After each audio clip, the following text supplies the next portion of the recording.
यहूदन वारो जेको आलिम आहे न काब बिन अशरफ उन ॾिता यहूदन जो आलिम हुयो मशहूरु हुयो काफ़र हुयो चवंदो उन ॾे केस था खणी वञो त अहिड़ी तरह मुनाफ़िक़ जेको आहे पंहिंजे केस खे पंहिंजी ॻाल्हि खे मज़बूत करण जे लाइ कम खे वरी ओॾे छिकियो अॼोके ज़माने में बि मुनाफ़िक़नि जो हाल इहो अथव हाणे जेको इहो इन कमर जे भरिसां अहिड़े ख़ैरपुर जूसे जे अंदरि नियाणी जो क़तल थियो ऐं क़ुर खे इन ज़ालिमनि जेके आहिनि गोलियूं आयूं अॼु अख़बार में लिखियलु हुयो त जेके बि जवाबदार हुआ चइनि 10 जवाबदारनि जी ज़मानत बि थी वई छा था सम्झो ग़रीब जेकॾहिं का साइकिल चोराईंदो न नंढी शइ चोराईंदो त हुनजे लाइ कानून जेको आहे एॾो मज़बूत लॻो पियो आहे चवंदा आहिनि न कानून जेको आहे वॾेरे जे लाइ अमीर जे लाइ जीअं मकड़ीअ जो ॾियारो हूंदो आहे न उनजो मिसाल न मकड़ी जे ॾियारे वांगुरु हे असां वटि जेको आहे न जोखे जे क़त्ल जो जेको इहो केस पियो हले थो इहे 2-3 ॾींहं जो शोर शराबो आहे वरी हफ़्तो ॿ हफ़्ता महीनो गुज़रियो त वरी ॾिसो त अदालत हीअ अंग्रेज़ जे अदालत जो निज़ाम ई अहिड़ो आहे माना जंहिंजो हक़ हुजे उनखे रेड़े रेड़े करे अहिड़ो उनखे घिसाए करे तबाह करे छॾिजे जो न हक़ वारो हक़ खे पहुची सघे न जेको आहे ना हक़ वारे खे फांसी अचे या उनखे को वञी को नतीजो न वरना इस्लाम जी अदालत इहा आहे हे सरेआम जेकॾहिं तव्हां ॾिसो था त जेकॾहिं को माण्हू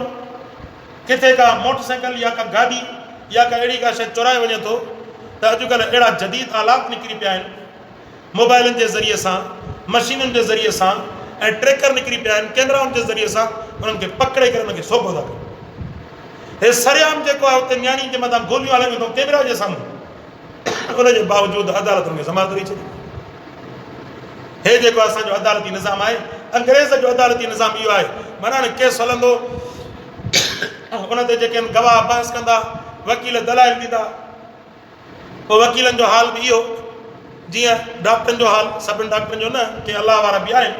त वकील बि के ईमानदार बि आहिनि पर अक्सर करे वकील बेईमान आहिनि उन्हनि जो हाल इहो बसि जवाबदार जेको आहे उनजो खीसो गरम कंदो वञे उनजे खीसे में जेको आहे माल विझंदो वञे माल जीअं विझंदो वेंदो उनजो केस वींदो टपंदो वञे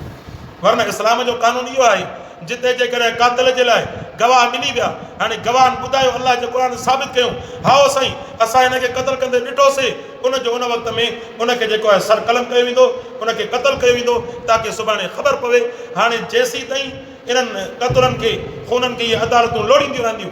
केस जेसीं ताईं हलंदा रहंदा चाहे इहो ख़ैरपुर जूसे वारो क़तल हुजे या हेॾो मलीर ऐं ठटे वारो क़तल हुजे जेसीं ताईं इहे अदालतूं लोड़ींदियूं रहंदियूं तेसीं ताईं माइटनि खे पिया इलाज कंदा हेॾो लठ बि ॾेखारींदनि हेॾा चठ बि ॾेखारींदनि इहो साल ॿिनि खां पोइ नतीजो अहिड़ो निकिरंदो सरदार खे कॾहिं बि जेकॾहिं कातिल साबित थियो बि उनखे कॾहिं बि फांसी न ईंदी मजबूरनि कंहिं न कंहिं पैसा ॾेई या को उनखे प्लाटनि जा या मालनि ऐं बंगलनि जा या कंहिं दाबा ॾेई करे कंहिं न कंहिं तरीक़े सां उनखे झुकाए विझंदा छो त स्पेस मिली थो पवे इन अदालती निज़ाम सां जे अॻु में जेको आहे अमेरिका जे न रेमन डेविस जेको आहे सरेआम असांजे मुल्क में माण्हू जेके आहिनि क़तल कया हुया पर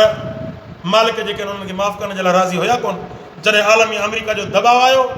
त एॾो उन्हनि अचे इन्हनि सरदारनि हुकूमत वारनि अचे उन वारसनि जे मथां ज़ोर लाथो जो मजबूरनि जेको उन्हनि खे माफ़ु करिणो पियो दियत वठी हाणे मालदार माण्हू जे लाइ दियत कहिड़ो मसइलो आहे जेको खेॾे अरबनि रुपयनि में थो हुनजे लाइ दियत कहिड़ो मसइलो आहे